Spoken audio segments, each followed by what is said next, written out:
Morning welcome to exam today 3 November 2025ના relative current અફેર્સની discussion આ વિડીયોમાં આપણે કરવાના છે. છેલ્લે સુધી વિડીયો સાથે બની રહેજો. કરંટ અફેર્સ ઇમ્પોર્ટન્ટ ટોપિક છે, દરેક એક્ઝામમાં પ્રશ્ન પૂછવામાં આવે છે. મિત્રો ટોપિક પર આવીએ. 3 નવેમ્બર 2025 ક્વેશ્ચન નંબર 1 છે, હાલમાં વિશ્વ શાકાહારી દિવસ ક્યારે મનાવવામાં આવ્યો? તો મિત્રો શાકાહારી એટલે કે વર્લ્ડ વેગન ડે, બરાબર, એને ઇંગ્લિશમાં વર્લ્ડ વેગન ડે કહેવામાં આવે છે. દર વર્ષે 1 નવેમ્બરના રોજ આ દિવસ મનાવવામાં આવે છે, વિશ્વ શાકાહારી દિવસ.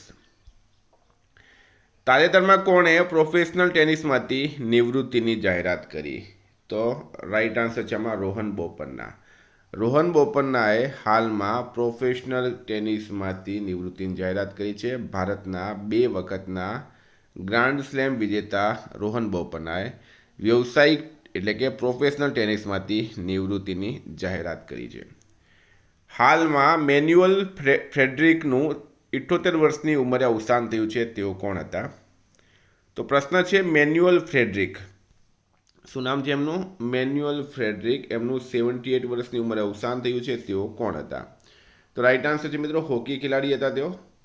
ભારતના કેરળના પ્રથમ ઓલિમ્પિક મેડલ વિજેતા ભૂતપૂર્વ ભારતીય હોકી ગોલકીપર મેન્યુઅલ ફ્રેડરિકનું 78 વર્ષની ઉંમરે હાલમાં અવસાન થયું છે. 1972ના મ્યુનિક ઓલિમ્પિકમાં બ્રોન્ઝ મેડલ જીતનારી ભારતીય ટીમના તેઓ સભ્ય હતા. કયા શહેરમાં ભવ્ય વૃંદાવન ગૌચર પાર્કનું નિર્માણ કરાશે? તો ગુજરાતના વડનગરમાં. ગુજરાતના વડનગરમાં અનંત અનાદિ વડનગરમાં ભવ્ય વૃંદાવન ગૌચર પાર્કનું નિર્માણ કરાશે. વડનગરમાં દેશના પ્રથમ ભવ્ય વૃંદાવન ગૌચર પાર્કના નિર્માણની તૈયારી. ₹15 કરોડનો પ્રોજેક્ટ બનશે વૈશ્વિક મોડલ. વારસો, સંસ્કૃતિ, પ્રવાસન, અર્થતંત્રનો સંગમ. માત્ર ગૌશાળા નહીં, અત્યાધુનિક ગ્રામીણ પ્રયોગશાળા બનશે વૃંદાવન ગૌચર પાર્ક. વિદ્યાર્થી મિત્રો, આવનારી તમામ પરીક્ષાઓ માટે એક્ઝામ ટુડેનું લેટેસ્ટ 1 વર્ષનું કરંટ અફેર્સ અત્યારે જ લઈ લો અને તૈયારી ચાલુ કરી દો, કારણ કે અમારું કરંટ અફેર દરેક પરીક્ષાઓમાં 100% પૂછાય છે. આમાં તમને 20+ ટોપિક વાઇઝ કરંટ અફેર્સની PDF પણ મળશે. છેલ્લા 1 વર્ષની લેટેસ્ટ મંથલી કરંટ અફેર્સની PDF, જેમાં ઇન્ડિયા, ગુજરાત, ઇન્ટરનેશનલ લેવલનું પૂરું કરંટ અફેર આવશે. તો PDF માટે માત્ર ₹200 9510411961 પર ગૂગલ પે, ફોનપે, પેટીએમ કંઈ પણ કરો, સ્ક્રીનશોટ મોકલી આપો. મિત્રો 2 મિનિટમાં PDF મળી જશે. તમામ પરીક્ષાઓમાં 100% કરંટ અફેર આપણું પૂછાય છે. હાલમાં કોને પ્રતિષ્ઠિત આંતરરાષ્ટ્રીય સામાજિક સુરક્ષા સંગઠન 2025 એવોર્ડ મળ્યો છે? તો રાઈટ આન્સર છે મિત્રો ભારત દેશને. ભારત દેશને પ્રતિષ્ઠિત આંતરરાષ્ટ્રીય સામાજિક સુરક્ષા સંગઠન એટલે કે ISSA, બરાબર, ઇન્ટરનેશનલ સોશિયલ સિક્યુરિટી એસોસિએશન, ISSAનું પૂરું નામ છે, બરાબર. તો ભારત આમાં રાઈટ આન્સર થશે. રવિન્દ્ર કોરી શેટારને કયા રાજ્યના રાજ્યોત્સવ એવોર્ડ માટે પસંદ કરવામાં આવ્યા છે? તો મિત્રો આ છે રવિન્દ્ર કોરી શેટાર, બરાબર. અને રવિન્દ્ર કોરી શેટારને કયા રાજ્યના છે? તો એ છે મિત્રો કર્ણાટક રાજ્યના. કર્ણાટકના એક જગ્યા છે ધારવાડ. ધારવાડના વરિષ્ઠ પુરાતત્વવિદ પ્રોફેસર રવિન્દ્ર કોરી શેટર ભારતમાં પુરાતત્વ અને સંશોધનમાં ઉત્કૃષ્ટ યોગદાન બદલ રાજ્ય ઉત્સવ પુરસ્કાર માટે એમની પસંદગી કરવામાં આવી છે. 7 નંબર છે, હાલમાં ભારતે કયા દેશના આઈની એરબેઝ પર ભારત દ્વારા કયા દેશના આઈની એરબેઝ પર તેની કામગીરી સત્તાવાર રીતે બંધ કરી દીધી છે? તો રાઈટ આન્સર છે મિત્રો તાજિકિસ્તાન, બરાબર. તાજિકિસ્તાન રાઈટ આન્સર છે. ભારતે તાજિકિસ્તાનના આઈની એરબેઝ પર તેની કામગીરી સત્તાવાર રીતે બંધ કરી દીધી છે. ભારતનું પ્રથમ વિદેશી બેઝ ગીસર મિલિટરી એરપોર્ટ તાજિકિસ્તાન સાથે સંયુક્ત રીતે સંચાલિત છે. તાજિકિસ્તાનનું કેપિટલ છે મિત્રો દુશાંબે. કરન્સી છે સોમાની. પ્રેસિડેન્ટ છે એમોમાલી રહેમોન. 1 નવેમ્બરે કયા રાજ્યનો સ્થાપના દિવસ મનાવવામાં આવ્યો? તો મધ્યપ્રદેશ, કેરળ, કર્ણાટક, બરાબર. સાથે મિત્રો 2 રાજ્ય છે છત્તીસગઢ અને હરિયાણા, બરાબર. 1 નવેમ્બરના રોજ 5 ભારતીય રાજ્ય કયા કયા છે? 5. તો અહીંયા જુઓ, કર્ણાટક, કેરળ, છત્તીસગઢ, હરિયાણા, મધ્યપ્રદેશ તેમના રાજ્ય સ્થાપના દિવસની ઉજવણી કરે છે. આ દિવસ આ રાજ્યોની રચના અને વિકાસની યાદમાં ઉજવવામાં આવે છે. તાજેતરમાં પુડુચેરી મુક્તિ દિવસ ક્યારે મનાવવામાં આવ્યો? 9 નંબર.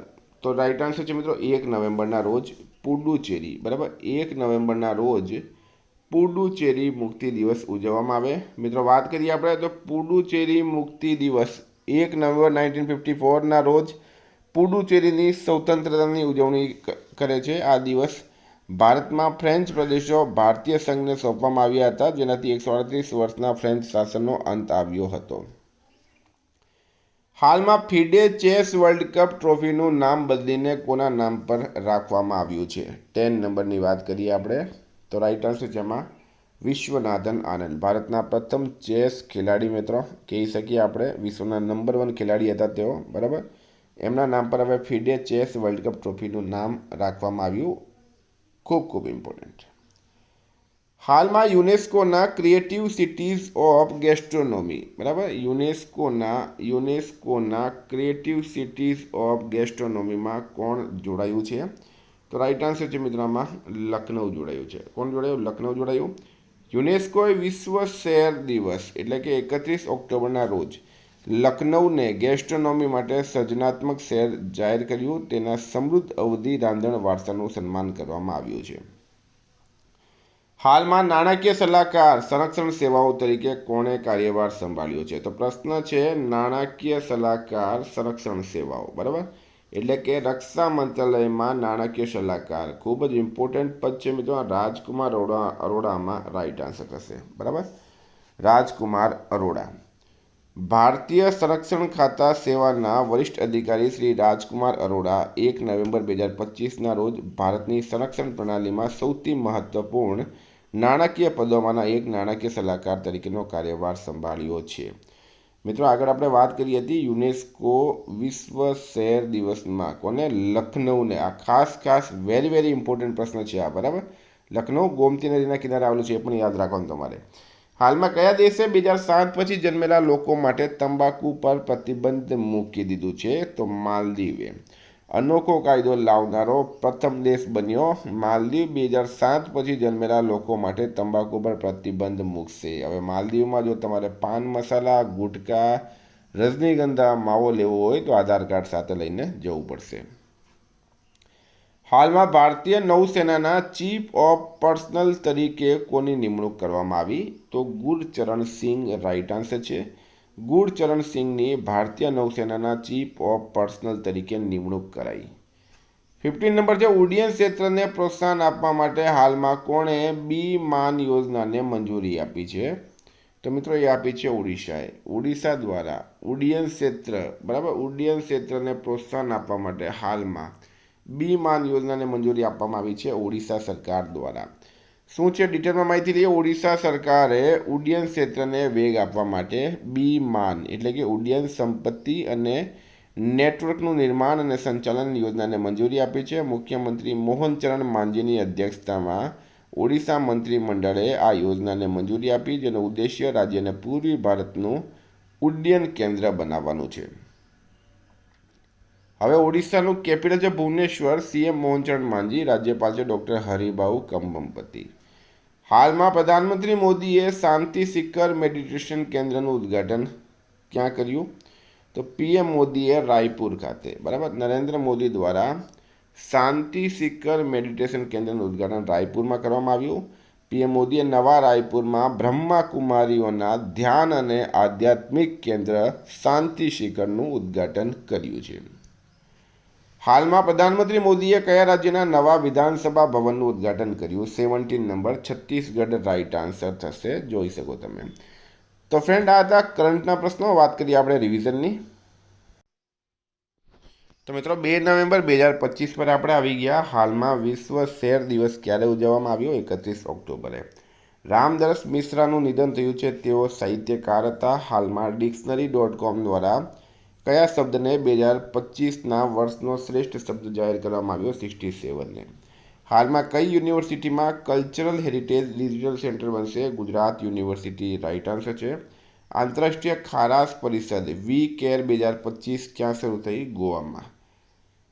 વડાપ્રધાન મોદીએ સરદાર પટેલની જન્મજયંતિ પર કેટલા રૂપિયાનો સ્મારક સિક્કો બહાર પાડ્યો? 150 રાઈટ આન્સર છે. દીપક મિત્તલે કયા દેશમાં ભારતીય રાજદૂત તરીકેનો કાર્યભાર સંભાળ્યો? યુએઈમાં. હાલમાં 3 દિવસીય Indo Pacific regional dialogue 2025 New દિલ્હીમાં પૂરી થઈ છે.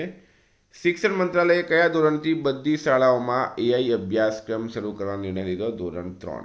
હાલમાં ફિડે ચેસ વર્લ્ડ કપ 2025નું ઉદ્ઘાટન ગોવામાં થયું. દક્ષિણ નૌકાદળ કમાન્ડના વડા એટલે કે flag officer commanding in chief તરીકે સમીર સક્સેનાએ કાર્યભાર સંભાળ્યો.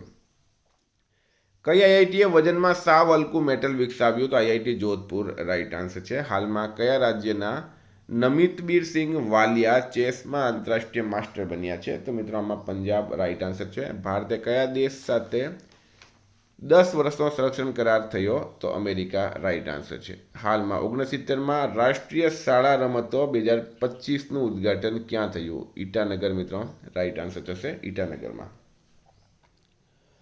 કયા રાજ્યની પોલીસે સાયબર જાગો કાર્યક્રમ શરૂ કર્યું? તો એ પંજાબ પોલીસે કર્યું. હાલમાં ટાઈમ મેગેઝિનના આઈસીસીની ODI બેટિંગ રેન્કિંગમાં કોણ ટોચ પર રહ્યા છે?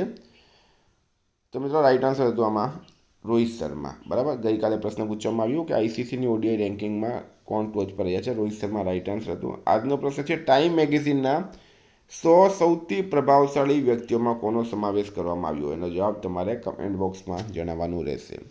વિદ્યાર્થી મિત્રો, વોટ્સએપ ટેલિગ્રામની લિંક ડિસ્ક્રિપ્શનમાં છે. PDF માટે 9510411961 પર કોન્ટેક્ટ કરો. Thank you. ફરી મળીશું. જય હિન્દ, જય ભારત.